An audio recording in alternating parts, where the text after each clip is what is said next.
Doctor, there's a lot of these kind of products out there on the market. What differentiates one from another? And speaking of the one that you've done research on, the Tocotrienols Super Bio, is that available in the United States?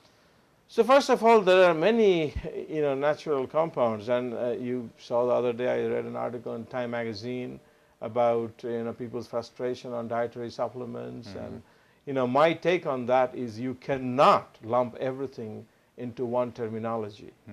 Dietary supplements, there can be over 1 million compounds you're now referring to, and to summarily say that this is all hoax is as wrong as to summarily say that dietary supplements are the solution to human health.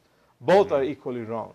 Sure. So you then have to really drill down and look at case by case.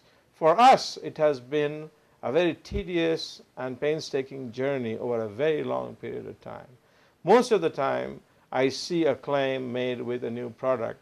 There's a paper, a couple of papers, 3 papers, and then 2 years later it's all silent. There is no follow-up on it, and there is no credible building, and then suddenly it's a product.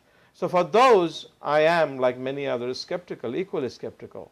But for those others, where you have a claim that eventually the more you study, the more excited you get, I am as excited or more